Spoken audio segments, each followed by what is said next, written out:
Tuesday with PracticeFuel, the 9-step system that will show you everything you need to know to use the internet to grow your practice. My name is Brian Devine, and today we are talking about how to utilize your online reputation and help it grow your dental or orthodontic practice. And it's really important that you get why this matters so much.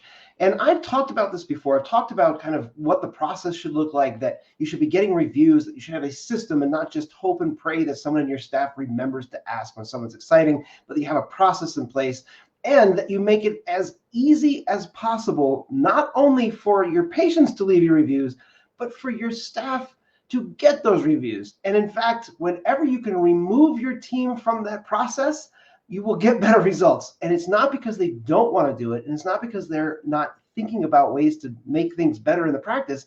It's because it's uncomfortable and they don't like to do it, and it makes them feel awkward. So try to remove as much of that as possible. And if you have questions about how to do that, I'm happy to answer them, because there are tools, there are ways to remove all the friction so that your staff, your team has to do absolutely nothing, and your patients, it will just make it nice and simple and easy. Now, what I want to talk about today is why it is so important, because I think this kind of gets lost. And we've done a lot of work where we've kind of helped offices that had some really negative reviews, and we've helped either resolve the review so that it's not so negative, or we have flooded the airwaves, the marketing, with lots of great positive reviews, so the really negative ones seem more like an outlier than the norm. So there's all kinds of things that we can do. But here's the thing.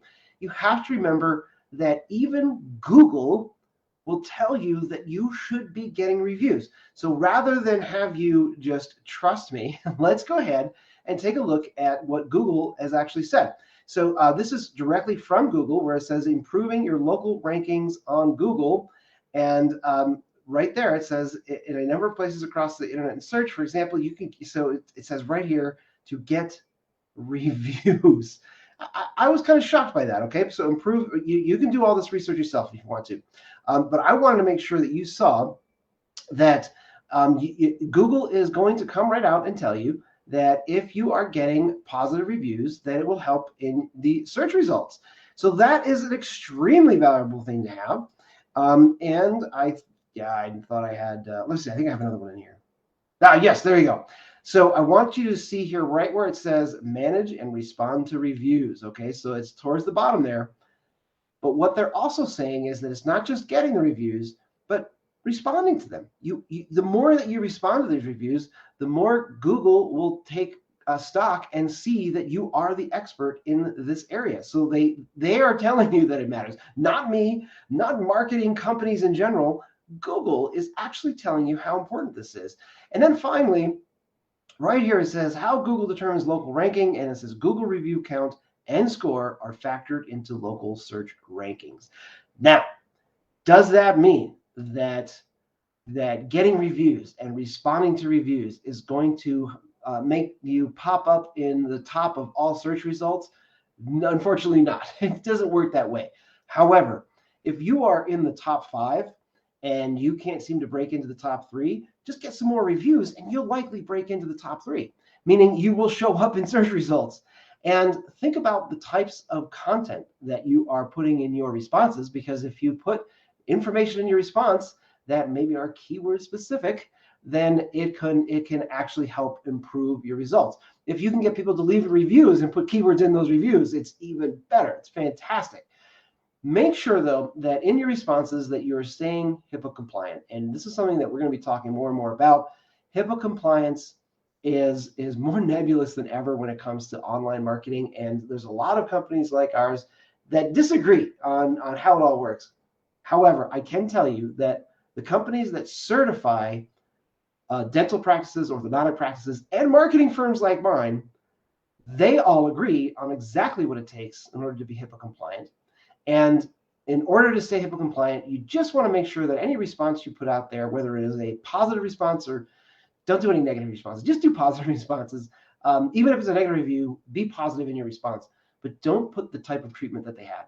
And that's just one thing that I know that it's fun, to be able to say, hey, we were so glad that you were treated with Invisalign.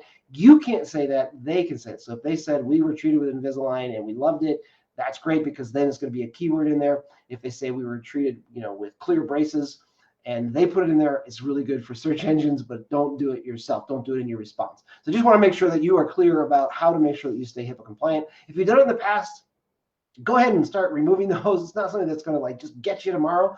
But those fines, if somebody complains, you will get fined, and then they start to add up, and they can get very, very expensive. So as long as you have good faith effort to do the right thing and to start removing those things, if you realize that you've been mistaken, then you can probably get yourself out of hot water. So just want to make sure that you're aware of that. Okay, that's what I want to cover today. If you have any questions about it, and there's anything we can do to support you, or if you'd like to know more about how we can help you just automate the system so that you don't have to lift a finger, let us know. Head on over to PracticeFuel.rocks and fill out any of those forms, and we will be happy to answer any questions. Let me see if I can find it on here. There it is, PracticeFuel.rocks. I know it's a funny name instead of .com, and but we like it because PracticeFuel rocks, right? So PracticeFuel.rocks. Check us out over there. Fill out any of those forms, and just let us know what questions you have and how we can support you. And we look forward to seeing you next time on Marketing Tips Tuesday with PracticeFuel. That's it for me. Bye for now.